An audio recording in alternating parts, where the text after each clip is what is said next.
Maintenant que Paris, ses pavés et ses marbres, et sa brume et ses toits sont bien loin de mes yeux, maintenant que je suis sous les branches des arbres, et que je puis songer à la beauté des cieux, maintenant que du deuil qui m'a fait l'âme obscure, je sors pas les vainqueurs, et que je sens la paix de la grande nature qui m'entre dans le cœur. Maintenant que je puis, assis au bord des ondes, ému par ce superbe et tranquille horizon, examiner en moi les vérités profondes et regarder les fleurs qui sont dans le gazon. Maintenant, ô mon Dieu, que j'ai ce calme sombre, de pouvoir désormais voir de mes yeux la pierre où je sais que dans l'ombre elle dort pour jamais. Maintenant qu'attendri par ces divins spectacles, plaines, forêts, rochers, vallons, fleuves argentés, voyant ma petitesse et voyant vos miracles, je reprends ma raison devant l'immensité. Je viens à vous, Seigneur, Père auquel il faut croire. Je vous porte, apaisé, les morceaux de ce cœur tout plein de votre gloire que vous avez brisé. Je viens à vous, Seigneur, confessant que vous êtes bon, clément, indulgent et doux, ô Dieu vivant.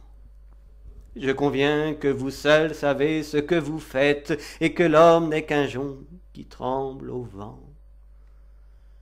Je dis que le tombeau qui sur les morts se ferme ouvre le firmament, et que ce qu'ici-bas nous prenons pour le terme est le commencement. Je conviens à genoux que vous seul, Père auguste, possédez l'infini, le réel, l'absolu. Je conviens qu'il est bon, je conviens qu'il est juste, que mon cœur est saigné, puisque Dieu l'a voulu. Je ne résiste plus à tout ce qui m'arrive par votre volonté. L'âme de deuil en deuil, l'homme de rive en rive, roule à l'éternité. Nous ne voyons jamais qu'un seul côté des choses. L'autre plonge en la nuit d'un mystère effrayant. L'homme subit le joug sans connaître les causes. Tout ce qu'il voit est court, inutile et fuyant. Vous faites revenir toujours la solitude autour de tous ces pas. Vous n'avez pas voulu qu'il y eût la certitude, ni la joie ici-bas. Dès qu'il possède un bien, le sort le lui retire. Rien ne lui fut donné dans ces rapides jours, pour qu'il s'en puisse faire une demeure et dire « C'est ici ma maison, mon champ et mes amours ». Il doit avoir peu de temps tout ce que ses yeux voient. Il vieillit sans soutien, puisque ces choses sont. C'est qu'il faut qu'elles soient, j'en conviens. J'en conviens. Le monde est sombre, ô Dieu, l'immuable harmonie se compose des pleurs aussi bien que des chants. L'homme n'est qu'un atome en cette ombre infinie, nuit où montent les bons, où tombent les méchants. Je sais que vous avez bien autre chose à faire que de nous plaindre tous, et qu'un enfant qui meurt des espoirs de sa mère ne vous fait rien, à vous.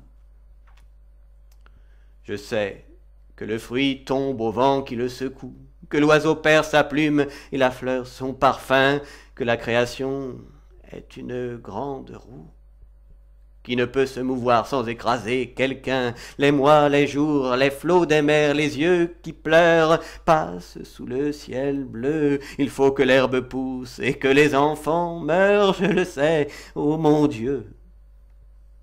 Dans vos cieux, au-delà de la sphère des nues, au fond de cet azur immobile et dormant, peut-être faites-vous des choses inconnues, où la douleur de l'homme entre comme élément.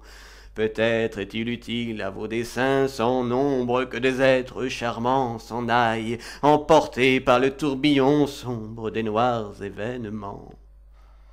Nos destins ténébreux vont sous des lois immenses que rien ne déconcerte et que rien n'attendrit. Vous ne pouvez avoir de subite clémence qui dérange le monde, ô Dieu, tranquille esprit. Je vous supplie, ô Dieu, de regarder mon âme et de considérer qu'humble comme un enfant et doux comme une femme, je viens vous adorer.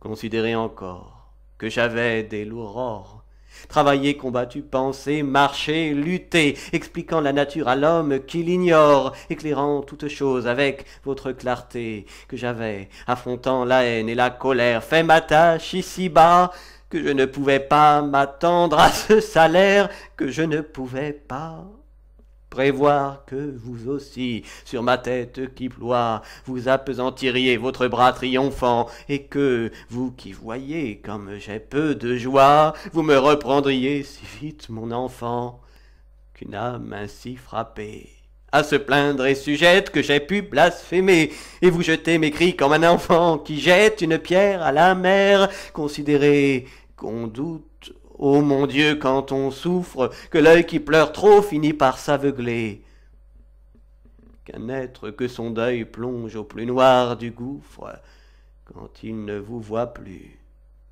ne peut vous contempler, et qu'il ne sait pas que l'homme, lorsqu'il sombre dans les afflictions, est présente à l'esprit la sérénité sombre des constellations. Aujourd'hui, moi qui fus faible comme une mère, je me courbe à vos pieds devant vos cieux ouverts, je me sens éclairé dans ma douleur amère par un meilleur regard jeté sur l'univers. Seigneur, je reconnais que l'homme est en délire, s'il ose murmurer, je cesse d'accuser, je cesse de maudire. Mais laissez-moi pleurer. Hélas, laissez les pleurs couler de ma paupière, puisque vous avez fait les hommes pour cela. Laissez-moi me pencher sur cette froide pierre et dire à mon enfant, sens-tu que je suis là? Laissez-moi lui parler, incliné sur ses restes, le soir, quand tout se tait, comme si dans sa nuit, rouvrant ses yeux célestes, cet ange m'écoutait, hélas, vers le passé, tournant un œil d'envie, sans que rien ici-bas puisse m'en consoler. Je regarde toujours ce moment de ma vie, où je l'ai vu ouvrir son aile et s'envoler. Je verrai cet instant jusqu'à ce que je meure, l'instant,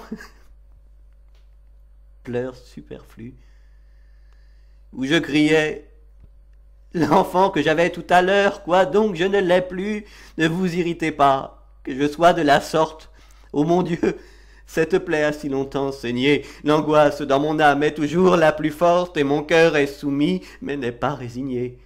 Ne vous irritez pas, front que le deuil réclame mortel, sujets aux pleurs. Il nous est malaisé de retirer notre âme de ces grandes douleurs. Voyez-vous, nos enfants nous sont bien nécessaires, Seigneur, quand on a vu dans sa vie un matin, au milieu des ennuis, des peines, des misères, et de l'ombre que fait sur nous notre destin, apparaître un enfant, tête chère et sacrée, petit être joyeux, si beau qu'on a cru voir s'ouvrir à son entrée une porte des cieux, quand on a vu 16 ans, de cet autre soi-même croître la grâce aimable et la douce raison, lorsqu'on a reconnu que cet enfant qu'on aime fait le jour dans notre âme et dans notre maison, que c'est la seule joie ici-bas qui persiste de tout ce qu'on rêva. Considérez que c'est une chose bien triste de le voir qui s'en va.